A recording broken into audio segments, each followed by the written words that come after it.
6-7% की ग्रोथ काफी नहीं है और जो प्रोजेक्टेड ग्रोथ है वो भी लगभग 6.5% के आसपास है। अभी 7% का प्रोजेक्शन है और सुभाष जी बिल्कुल सही कह रहे हैं, राजीव जी भी सही कह रहे थे कि अभी हम लोगों को रोजगार पे हम लोगों को ध्यान देना है। और अगर हम लोग चाइना के साथ तुलना करें, चाइना इस समय अपने डेवलपमेंट में 8-9% ग्रो कर रही थी, तो हमारा भी जो है एस्पिरेशन है कि हम लोग 8-9% पे हम लोग ग्रो करें। और अभी जहां हम लोग बैठे हैं, ये भारत की अर्थव्यवस्था इस ग्रेट इंडिया प्लेस के मॉल में भारत की अर्थव्यवस्था का धड़कता हुआ दिल है। यही सब ग्राहक हैं, कंजम्पशन हो रहा है, कई सारी चीजें बन रही हैं, बिक रही हैं। ऐसा ही बाजार हम लोगों को भारत को बना देना चाहिए, तब जाकर भारत समृद्ध होगा। और इसमें जो इकोनॉमिक सर्वे में भी कहा गया है, गौरव जी ने भी अभी बताया कि हम लोगों को मैन्युफैक्चरिंग पे PLI जो प्रोडक्शन लिंक इंसेंटिव्स हैं, इस पे हम लोगों को ध्यान देना चाहिए।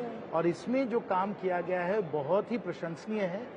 अभी आप देख लीजिए कि करीब 11 लाख करोड़ PLI में 11 लाख करोड़ का जो निजी निवेश राजीव जी बता रहे थे वो हुआ है।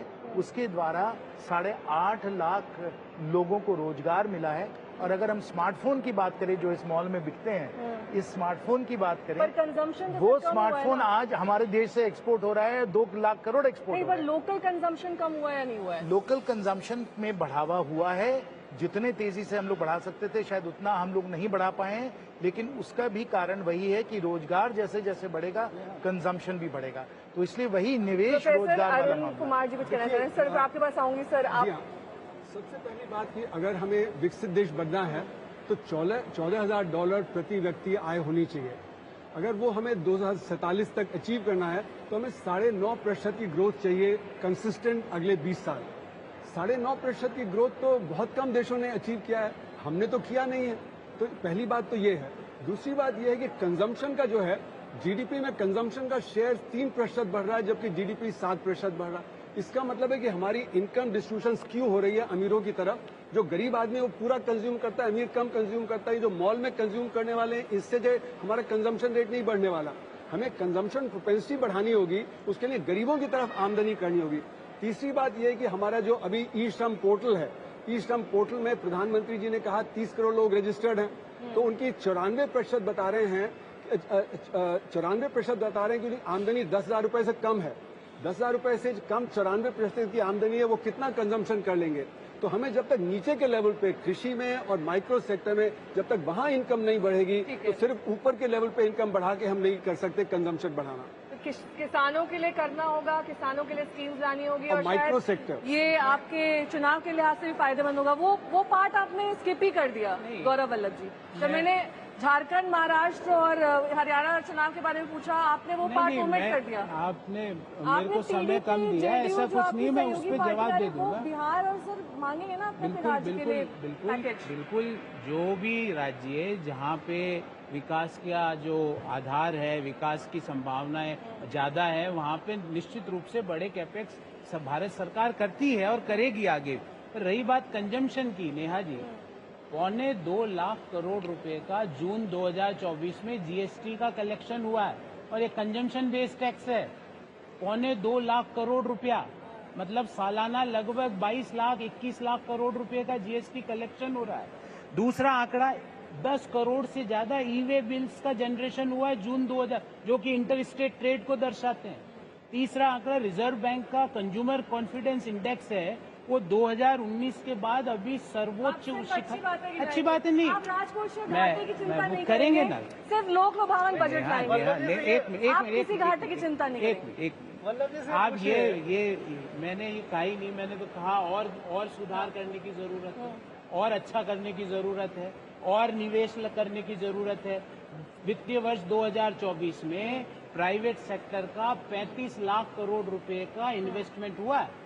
ये सब में आंकड़े आपको सरकारी स्रोत से आंकड़े चला रहे हैं सर, आंकड़े और भी करने की जरूरत है। टैक्स कलेक्शन का कितना और भी करने की जरूरत है।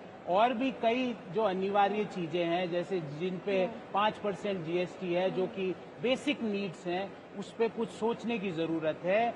रेट रैशनलाइजेशन जो कि एक बहुत लॉन्ग पेंडिंग डिमांड है देश की, उसके ऊपर GST काउंसिल को, जो कि राज्यों का समूह है, उसको बात करने की जरूरत है।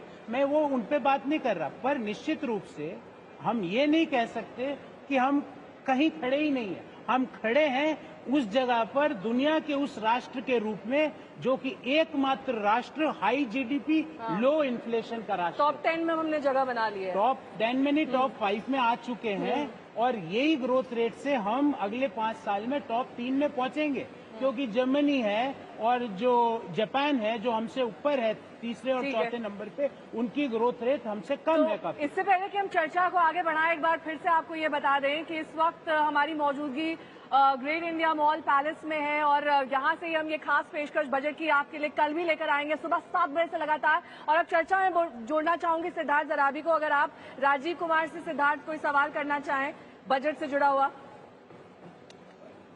नहीं, सवाल तो मेरा राजीव जी से ये रहेगा कि क्या ये समय इस बजट में किसी प्रकार से इनकम टैक्स में फेरबदल का है? मुझे तो नहीं लगता कि ये होगा, और ना हो तभी अच्छा है, क्योंकि इनकम टैक्स के रेट्स में और एग्जम्पशन वगैरह में ज़्यादा हेर फेर करना या बदलते रहना वो अच्छा नहीं होता है। उससे जो है वो अनसर्टेनिटी होती है। मेरी आशा है कि एग्जम्पशंस कुछ कम कर दिए जाएंगे और जो कैपिटल गेन्स टैक्स के कई एक रेट्स हैं उनको सब मिला के एक यूनिफाई कर दिया जाएगा, क्योंकि उससे बहुत बड़ा कन्फ्यूजन हट जाएगा। और मैं बात आना चाहता हूँ फिर से जो गौरव जी ने कही और अरुण ने कही, वो ये कि अगर हमें विकसित अर्थव्यवस्था बनना है तो कम से कम 8 से और 9% के बीच में हमें ग्रो करना है। उसके लिए जैसे गौरव जी ने कहा कि हमें एम्प्लॉयमेंट इंटेंसिव सेक्टर्स पे काम करना है, कृषि पे काम करना है। हमारा कृषि का जो क्षेत्र है वो बहुत ही पिछड़ा हुआ है। उसका एग्रो प्रोसेसिंग जो है वो 10% होता है, हम एक्सपोर्ट कर ही नहीं पाते हैं। उसको एक नए सिरे से, बिल्कुल एक नए पैराडाइम से सोचना है। और जो बड़ी बात है जो इकोनॉमिक सर्वे में, माफ़ कीजिएगा, इस बार छुपा सी दी गई कि हमें मर्चेंडाइज एक्सपोर्ट्स अपने बहुत बढ़ाना है, सर्विस एक्सपोर्ट से ही बात नहीं होगी। और क्योंकि हमारी जो ग्लोबल इकोनॉमिक सिचुएशन है वो बहुत अच्छी नहीं रहेगी, तो हमें एक ख़ास मेहनत करना पड़ेगी अपना उस ग्लोबल मार्केट में अपना एक्सपोर्ट का शेयर, मर्चेंडाइज एक्सपोर्ट का शेयर बढ़ाना, क्योंकि ये असली एम्प्लॉयमेंट इंटेंसिव सेक्टर होते हैं, चाहे वो टेक्सटाइल हो या गारमेंट्स हो या जेम्स एंड ज्वेलरी हो या एग्रो प्रोसेस फूड हो।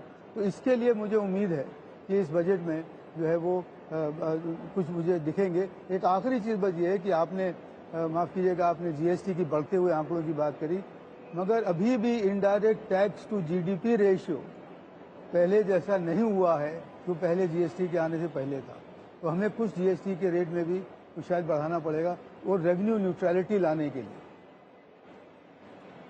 जैन जी, निर्मला सीतारमण का ये इतिहास रहा है कि वो पिछले 6 बजट में लोक लुभावन बजट नहीं लेकर आई हैं और इस बारे में उनकी कई बार क्रिटिसिज्म भी हुआ है, लेकिन कई लिहाज से उनके कई जो फैसले थे, नीतियां थी, वो अर्थव्यवस्था के लिहाज से कारगर साबित हुई हैं।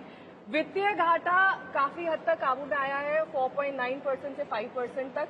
ऐसे में एक बड़ा चैलेंज होगा कि कैसे राजकोषीय घाटे को कम किया जाए, क्योंकि कई बार कैपिटल एक्सपेंडिचर को कंट्रोल करना बहुत अन्य चीजों पर प्रभाव डालता है। तो आप रोजगार सृजन भी कर सकें, आप जीडीपी को भी एक लेवल तक पहुंचा सके। आपने 7% बोला कि अगले 1 से 2 साल में वही लेवल मेंटेन रहे।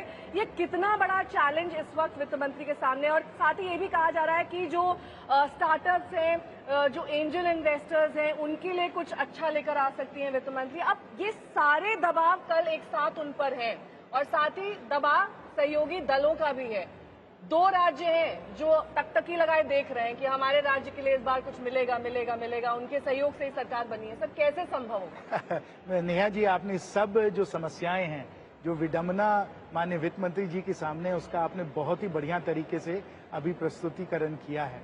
देखिए क्या होता है ना कि बजट को बैलेंस करना और वो बैलेंस लाना, जो राजीव जी भी जानते हैं, सुभाष जी भी जानते हैं, हम भी जानते हैं, क्योंकि हम लोग ने किया है, बहुत ही कठिन होता है, बहुत ही मुश्किल का काम होता है। लेकिन हमें ये देखना पड़ता है कि कॉज एंड इफेक्ट क्या है, कि कौन से ऐसे जो चीजें हैं जिस पे अगर हम लोग ध्यान दें तो उसका कॉज से है, फिर और अच्छे अच्छे परिणाम उससे आते हैं। वो कॉज एंड इफेक्ट समझना बहुत जरूरी है। और कॉज एंड इफेक्ट को समझने के लिए मतलब जड़ से अगर हम लोगों को काम करना है तो मैं मानता हूं कि 3 चीजें हैं जो बहुत जरूरी हैं और मुझे पूरा भरोसा है कि माननीय वित्त मंत्री जी इस पर जरूर ध्यान देंगे।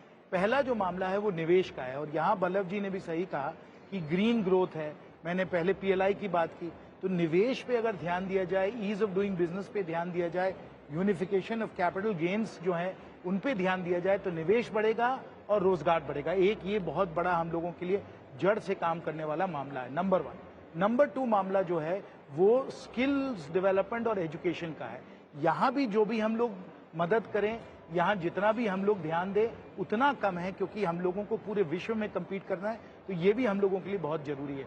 और तीसरा जो बहुत ही कुशलता से हम लोग करते आए हैं वो सरकार की तरफ से कैपिटल एक्सपेंडिचर, और वो कैपिटल एक्सपेंडिचर फिजिकल इंफ्रास्ट्रक्चर में भी हो रहा है, चाहे वो पुल हो, सड़क हो, एयरपोर्ट हो, वहां भी हो रहा है। और विशेष जो हम सब लोगों को इस पे पूरी तरीके से समझना चाहिए और इसकी प्रशंसा करना चाहिए कि डिजिटल इंफ्रास्ट्रक्चर में, यूपीआई में, फिनटेक में, डिजी यात्रा में इतने बढ़िया तरीके से काम किया गया है। तो फिजिकल इंफ्रास्ट्रक्चर, डिजिटल इंफ्रास्ट्रक्चर, इन दोनों पे भी ध्यान दिया जाए। ईज ऑफ डूइंग बिजनेस बढ़ेगा, रोजगार का सृजन होगा, महंगाई कम होगी और इस मॉल में भी सब लोगों की बड़ी अच्छी बिक्री होगी। लेकिन ये सब कुछ संभव सुभाष जी आपकी नजरों में हो पाएगा? क्योंकि 3 पॉइंट्स जो यहाँ पर जैन जी ने गिनाए उसमें कई बार बड़ी चुनौतियां होती हैं। आपको कंजम्पशन को बढ़ाना है, आपको कैपिटल एक्सपेंडिचर को कम करना है, ग्रोथ मोमेंटम बरकरार रखना है और इनकम टैक्स स्लैब में बदलाव, क्योंकि आम आदमी आपके ऊपर उम्मीद भरी नजरों से देख रहा है। 5 साल बाद फिर चुनाव होने हैं, उसी जनता को आपको वोट देना है, तो आगामी हर वर्ष में आपको कुछ ना कुछ ऐसा लेकर आना पड़ेगा ताकि एक पॉपुलिस्ट मेजर रहे और आपका जो है वो साख और आप पर विश्वास आम जनता का बना रहे। ये देखिए, भारत सरकार का बजट पूरे भारत देश के लिए बनता है, इसलिए ये सब दबाव वगैरह होना तो स्वाभाविक है। और वित्त मंत्री को और प्रधानमंत्री को इन चीज़ों का इंतजाम करके सभी वर्गों के लिए कुछ ना कुछ करना जरूरी हो ताकि सब मिलके साथ विकास की तरफ बढ़ा पाएं। अब इसमें आप एक एक करके अगर लेना चाहें तो टैक्स पेयर्स की आपने बात की, इनडायरेक्ट टैक्स की उन्होंने बात कर दी, इसलिए मैं उस पर बात नहीं करता हूँ। डायरेक्ट टैक्सेस में तकरीबन 8-9 करोड़ लोग इनकम टैक्स रिटर्न फाइल करते हैं, 2-2.5 करोड़ रुपए 2-2.5 करोड़ लोग एक्चुअली टैक्स देते हैं। लेकिन ये 8-9 करोड़ जो लोग हैं, अभी आप अगर देखेंगे तो पिछले 3-4 साल से जो इनकम टैक्स की ग्रोथ है, पर्सनल इनकम टैक्स की ग्रोथ, वो सबसे ज़्यादा है, बहुत तेज़ गति से 22-23% की दर से हो रही है। और मिनिमम जो थ्रेशोल्ड है एग्जाम्पशन वाला 2.5 लाख रुपए, ये कई सालों से बिना चेंज हुए रहा हुआ है।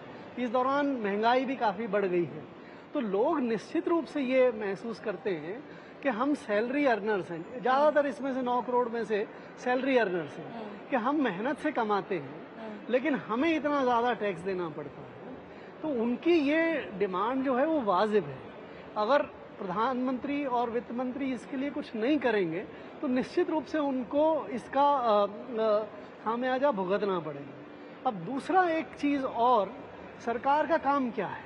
सरकार का मुख्य काम ये होता है कि सरकार जो public goods and services, defence है, इंटरनल सिक्योरिटी है, लॉ एंड ऑर्डर है, उसका ध्यान रखे, उस पर ज़्यादा खर्च करे, उसी पे टैक्स लेने का उनको अधिकार मिलता है। लेकिन एक जो सबसे बड़ी चीज़ आज के दिन हमारी क्वालिटी ऑफ लाइफ को इफेक्ट करती है, हमारे देश में इतना पोल्यूशन है, हमारे क्लाइमेट चेंज में इतना ज़्यादा खराबा हो रहा है, दुनिया के 20 में से 17 सबसे ज़्यादा पोल्यूटेड सिटीज जो है वो हिंदुस्तान। एनर्जी पर फोकस है। नहीं, एनर्जी से नहीं होता है ये। पोल्यूशन में आपको एयर पोल्यूशन को कंट्रोल करना है, आपको वाटर पोल्यूशन को कंट्रोल करना है।